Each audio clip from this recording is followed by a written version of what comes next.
देखो, हम लोगों ने लिवरेज के अंदर अभी तक जो क्वेश्चंस कर लिए थे।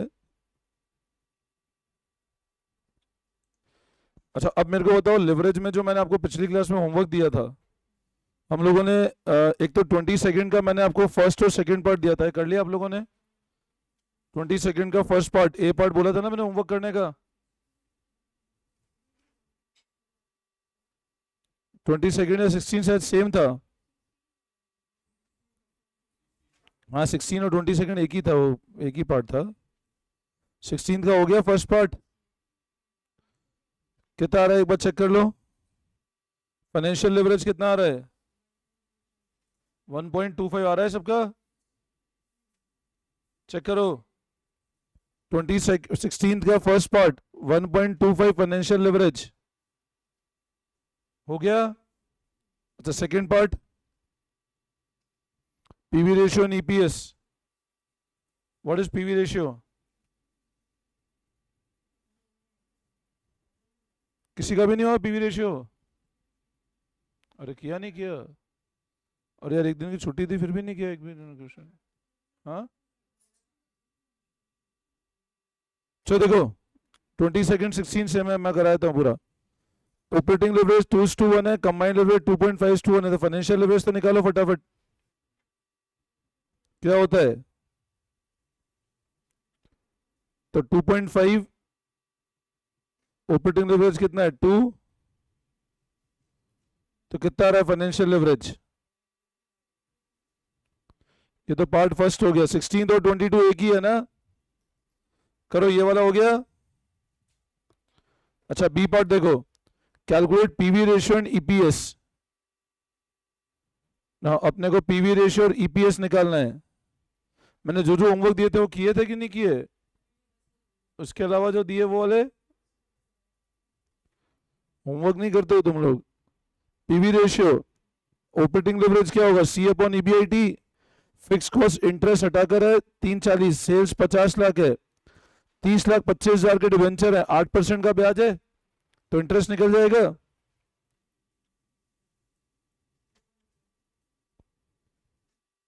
कितना आता है?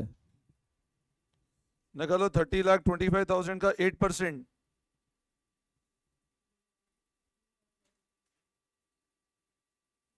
2,42,000। ये आ रहा है? अच्छा, अब मेरे को बताओ, अगर फाइनेंशियल लिवरेज क्या होता है?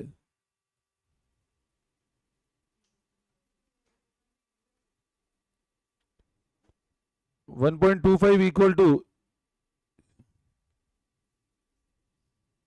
अपॉन ईबीटी कर दो, तो कितना आता है ईबीटी बताओ? ईबीआईटी कितना आ रहा है?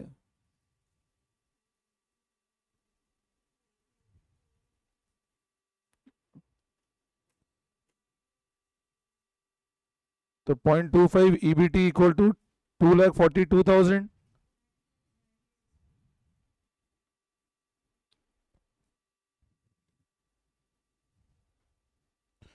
यार है 9,68,000। तो बोलो ईबीआईटी कितना आ जाएगा? 968 प्लस 242, 12 लाख, 12,10,000। चेक करो, यहां तक कोई डाउट? ये आपका ईबीआईटी आता है, बोलो इसमें कोई दिक्कत?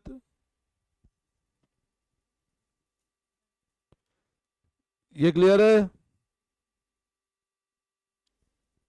अच्छा, अब बताओ ऑपरेटिंग लेवरेज क्या होता है? तो ऑपरेटिंग लेवरेज कितना है? 2:1।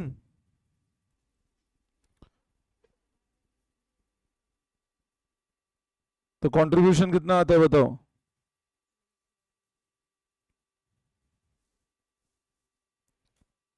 24,20,000 रुपए। ये कंट्रीब्यूशन है आपका। And what is figure of your sales? 50 lakh.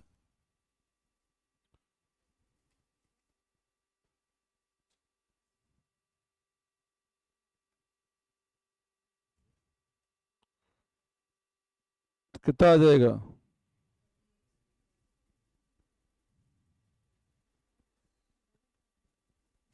कितना आ रहा है 48.4%। अच्छा यहां भी एक चीज चेक कर लो तुम लोग, एक बार यहां तक कॉपी कर लो। इस क्वेश्चन में भी एक चीज चेक कर लेना, जो मैंने आपको ध्यान है एक पहले क्वेश्चन कराया था, फ्रेमिंग मिस्टेक थी जिसके अंदर तो कंट्रीब्यूशन 24,20,000 आ रहा है, ईबीआईटी कितना आ रहा है 12,10। अब इन दोनों का डिफरेंस निकालो कितना आता है, 24,20,000 माइनस करो 12,10,000, 12,10 तो ये फिक्स कॉस्ट होनी चाहिए। इधर चेक करो फिक्स कॉस्ट क्वेश्चन में कुछ गिवन है क्या, ये रहा ना फिक्स कॉस्ट एक्सक्लूडिंग इंटरेस्ट 340 ही है, मतलब ऐसी कोई फिक्स कॉस्ट है जिसकी इन्फॉर्मेशन ही गिवन नहीं है क्वेश्चन ने हमको। आप देखो ना वरना कैसे बैठेगा फिगर, मतलब 340 की फिक्स कॉस्ट गिवन है, हमको फिक्स कॉस्ट 340 गिवन है, जबकि कंट्रीब्यूशन ईबीआईटी का डिफरेंस है फिक्स कॉस्ट 12,10 आ रही है, मतलब हमारे सामने ऐसी कोई फिक्स कॉस्ट है जिसकी इन्फॉर्मेशन नहीं है क्वेश्चन के अंदर। समझे बात को, ठीक है ना। अब आपने को क्या बोल रहा है, क्या निकालना है सेकंड पार्ट में, पीवी रेशियो निकाल या ईपीएस, ईपीएस ले इनकम स्टेटमेंट बनाना पड़ेगा, तो लिखो अब ईपीएस, तो डायरेक्ट ईबीआईटी से स्टार्ट कर दूं मैं। ईबीआईटी कितना है मेरे सामने 12,10, लेस कर दो इंटरेस्ट, इंटरेस्ट कितना है अपन निकाला है ना, डेट पे इंटरेस्ट कितना है, तो लेस कर दो 2,42,000, तो ये आपका ईबीटी आ जाएगा।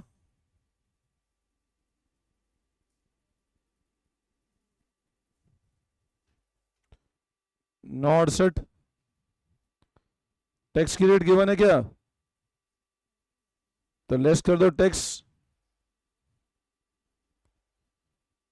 290,400, तो ये E80 आ जाएगा।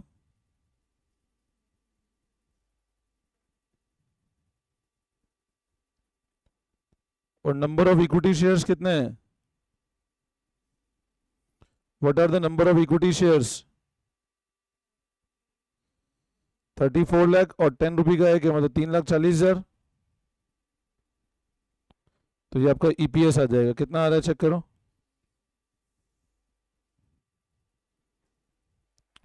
1.99 आ रहा है ईपीएस, ईपीएस इज 1.99, इसमें कोई डाउट, क्लियर है बोलो।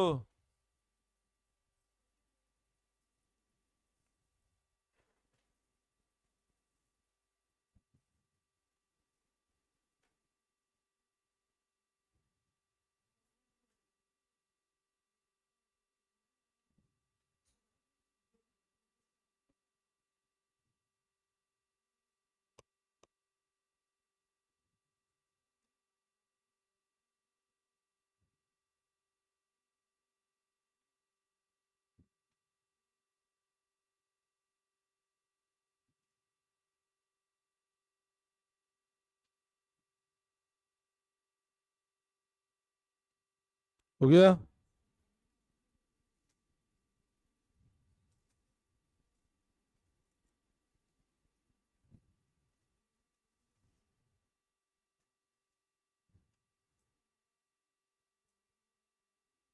कर लिया गया।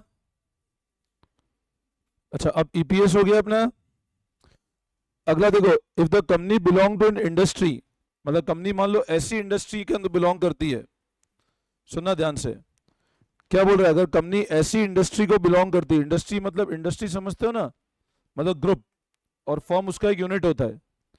मान लो कंपनी एक ऐसी इंडस्ट्री को बिलोंग करती है जिसका असेट टर्नओवर 1.5 है, असेट टर्नओवर कैसे निकलता है बताओ,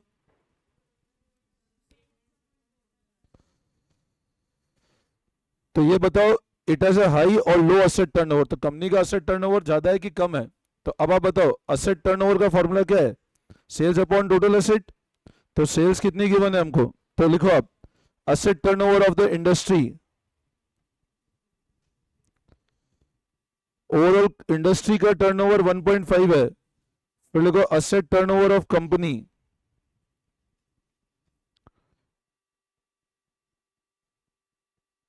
सेल्स अपॉन टोटल असेट। अब टोटल असेट टोटल लायबिलिटी के बराबर होगी हमेशा, टोटल एसेट हमेशा किसके बराबर होगी बेटा? Total asset is equal to total liability. अभी मेरे को टोटल लाइबिलिटी की इंफॉर्मेशन नहीं है क्वेश्चन में, टोटल एसेट की इंफॉर्मेशन नहीं है, बट मेरे को पता है लाइबिलिटी का टोटल एसेट का टोटल बराबर होगा हमेशा। अच्छा अभी मेरे को एक बात बताओ, सब लोग इधर ध्यान दो। आपको दिख रहा है डिबेंचर 30,25,000 इक्विटी है, करंट तो है नहीं यहाँ पे कोई, तो इन दोनों को जोड़ूंगा तो यही टोटल लाइबिलिटी होगी ना। तो लिखो total liability equal to share capital plus debenture, 34 lakh plus 30,25,000 रुपए, कितना आता है? 64,25,000। तो कंपनी का एसेट टर्नओवर कितना आ जाएगा बताओ? सेल्स कितनी है कंपनी की? 50 लाख डिवाइड बाय 64,25,000 कितना आता है चेक कर लो आप। 50 लाख डिवाइड बाय 64,25,000 कितना आ रहा है?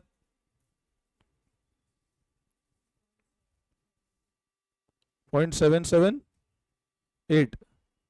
मतलब कंपनी का एसेट टर्नओवर कितना है? कंपनी का एसेट टर्नओवर 0.778 है, जबकि इंडस्ट्री का एसेट टर्नओवर 1.5 है। तो कंपनी का एसेट टर्नओवर इंडस्ट्री के मुकाबले क्या है? कम है। तो लिखो आप मींस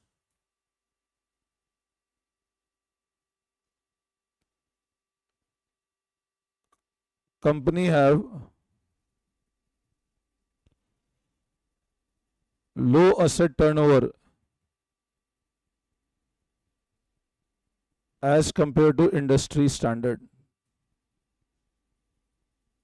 कंपनी का एसेट टर्नओवर इंडस्ट्री के मुकाबले कम है। वैसे कमेंट लिखना है आपको, कंपनी का एसेट टर्नओवर इंडस्ट्री के मुकाबले क्या है? कम है। बोलो आई बात समझ में? इसमें कोई डाउट? वापस समझाऊं? सबको क्लियर है? ठीक है। और लास्ट पॉइंट देखो, at what level of sale the EBT of company will be equal to 0। कितनी सेल हो कि EBT क्या हो जाए? अब EBT 0 चाहिए, कितनी सेल करें कि EBT क्या हो जाए? 0। तो मेरे को EBT क्या चाहिए? 0। तो उल्टा करता हूं, इंटरेस्ट कितना है? इंटरेस्ट कितना निकाला था? तो EBIT देखो, अगर EBIT 242 होगा तो EBT 0 हो जाएगा। अपन उल्टा चलेंगे तो ऐसे ही होगा ना, EBIT लेस इंटरेस्ट 0 आ गया EBT। भाई EBT 0 चाहिए तो सेल कितनी हो? तो उल्टा वर्किंग कर ले हम लोग, ठीक है ना। अब इसमें क्या ऐड कर दूं मैं? तो किस पे आ जाएंगे हम लोग? कंट्रीब्यूशन पे। फिक्स कॉस्ट ऐड करें तो कंट्रीब्यूशन पे आ जाएंगे। अब यहां फिक्स कॉस्ट पता नहीं है कितनी है, तो मैं बेटर है फिक्स कॉस्ट अभी चाहूं तो ये वाली भी ले सकता हूं, सिर्फ 340। अपन 340, but income statement upon normal बनाएंगे तो अपने को कंसीडर करना है। यहाँ पे आप नहीं लोगे तो भी चलेगा, जो गिवन है क्वेश्चन वही ले लो भले। तो फिक्स कॉस्ट कितनी है? तो कंट्रीब्यूशन कितना आना चाहिए?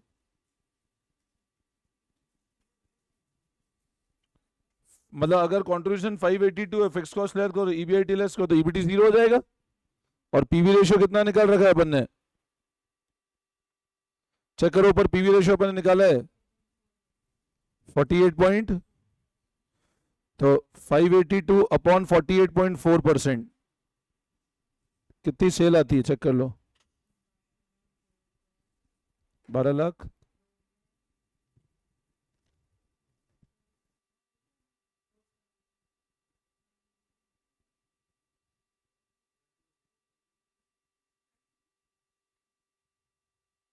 वन टू 02479, मतलब इतने की सेल होगी तो EBT 0 हो जाएगा आपका। समझ आया?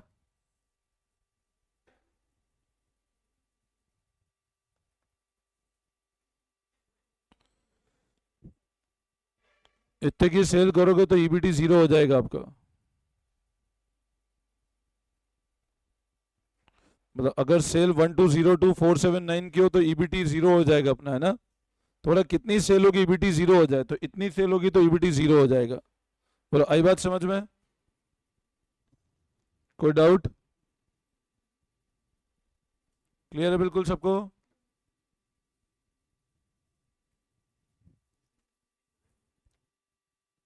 कॉपी कर लिया?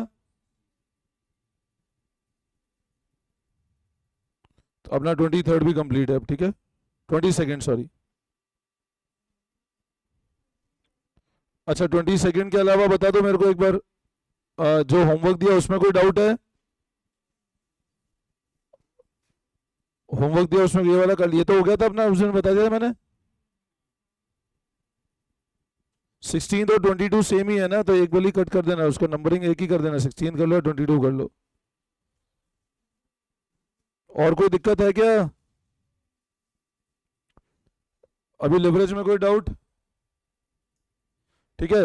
अब लिवरेज में ना एक पॉइंट और है जो मेरे को बस लास्ट समझाना है, एक छोटी थ्योरी है लिवरेज की। देखो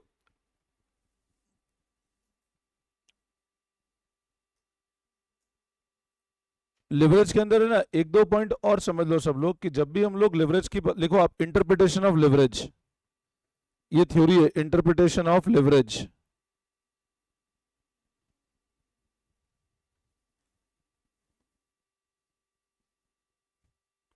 इंटरप्रिटेशन ऑफ लिवरेज, देखो आप, leverage indicates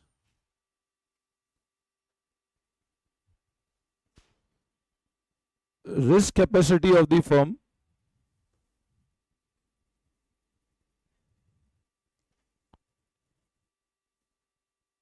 to bear fixed cost. Leverage indicate risk capacity of the firm to bear fixed cost.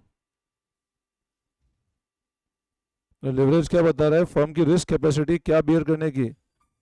Fix cost bear करने की।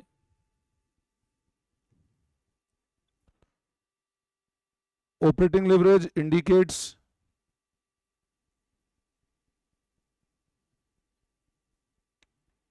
capacity of firm to bear operating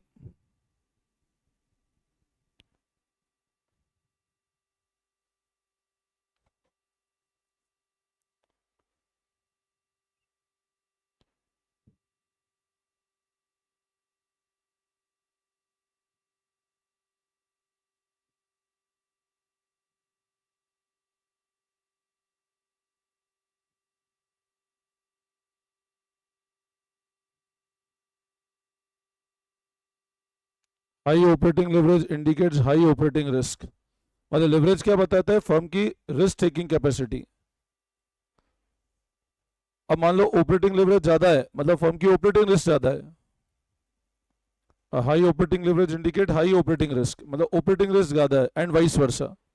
मतलब कभी भी ऐसा पूछे ना कि आप लेवरेज के हिसाब से कमेंट करो, मान लो ए और बी फर्म का कंपैरिजन करना है, एक का ऑपरेटिंग 1.5 है और एक का ऑपरेटिंग लेट से 2 है, तो जिसका ऑपरेटिंग लेवरेज ज्यादा है मतलब उसकी ऑपरेटिंग रिस्क ज्यादा है, ठीक है ना? ऑपरेटिंग रिस्क जितना लेवरेज ज्यादा है उतनी ऑपरेटिंग फिक्स कॉस्ट ज्यादा है आपकी।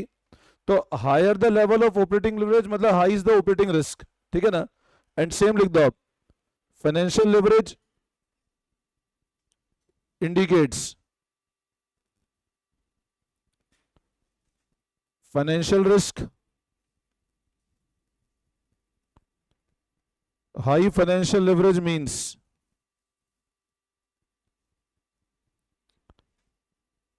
High financial risk and vice versa. और ठीक है ना, कंबाइंड लेवरेज दोनों की रिस्क बताता है।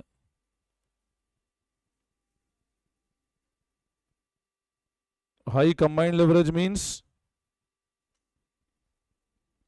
Higher operating and financial risk.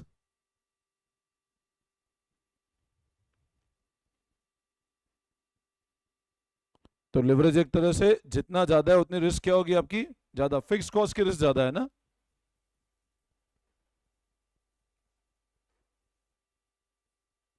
ठीक है। तो अब अपना ये लेवरेज का चैप्टर पूरा ऑलमोस्ट कंप्लीट है। मेरे को सिर्फ एक छोटा सा कंसेप्ट है, वो मैं अभी अगली क्लास में पढ़ा दूंगा, वो हार्डली 15 मिनट का कंसेप्ट और है, बस एक प्रेफरेंस डिविडेंड का है ना। बाकी चैप्टर पूरा कंप्लीट है, आपको स्टडी मटेरियल स्कैनर कुछ भी देखने की नीड नहीं है। ये 24 क्वेश्चन में पूरा लिवरेज कंप्लीट है, ठीक है ना। सिर्फ बाकी सीए सीएम एंटर पूरा कवर हो गया इसके अंदर, ठीक है। Everything gets covered in this questions, ठीक है ना। समझ आ गया? ठीक है, चलो फिर हम लोग नेक्स्ट क्लास में करते हैं। Thank you all of